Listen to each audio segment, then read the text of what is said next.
Sure. I know that you're probably all sitting there and maybe you're looking at your computer screen or maybe you're looking out the window and happen to have a great view of Pikes Peak. And maybe now you're finally imagining yourself hiking one of those peaks and getting excited to do so. I know for myself, like I told you, I finally jumped to doing the incline last year for the first time after worrying about it for years.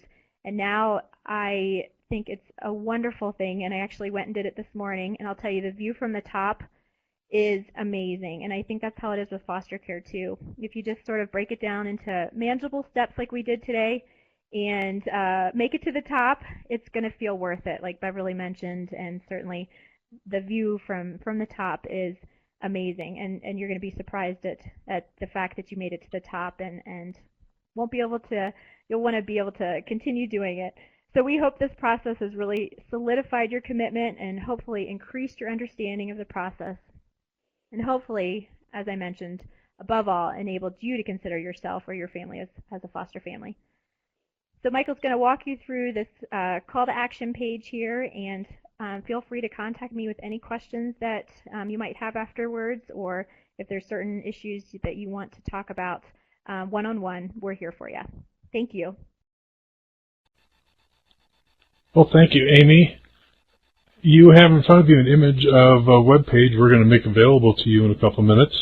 And there's just some different ways of contacting Kids Crossing. Let me just briefly walk you through each one. First of all, you have the telephone information for each of the offices. You can get a hold of an intake person at each of those offices. There may be some reading you would like to do about some of the topics we covered today. So we've included a couple documents to cover things of background checks, a little bit more about the financial requirements. There were several questions about that today. And also you might be interested in what the Kids Crossing adoption process is. You can click on the red button in front of each of those items and you can directly download the PDF from that web page. You can email Amy direct just by clicking that link there. You might also find visiting the Kids Crossing website worthwhile. You can learn more about the organization, the staff, the programs.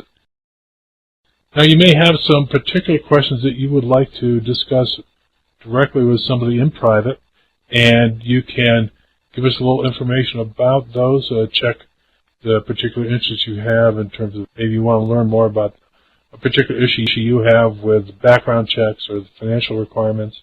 If you want to talk about some specifics about the adoption procedures, or maybe there are just some general questions that you would like to dig into a little bit more in depth, you might also be ready to start the journey.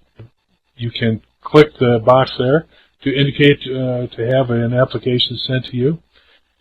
If you do click one of these boxes, would you please give us your first and last name and your email address? We would appreciate your telephone number as well, but we certainly would understand if you choose not to share that.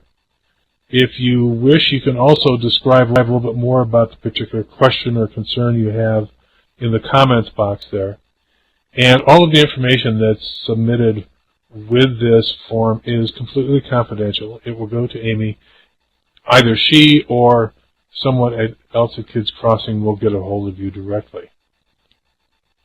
Well, we want to thank you for watching our webinar today. I hope you enjoyed it. And again, if you have any questions or would like to visit with someone at Kids Crossing, use the website that will come up here in a minute. We'll leave that up for about 15 minutes. You can directly access from this program and send a message to Amy or someone at Kids Crossing.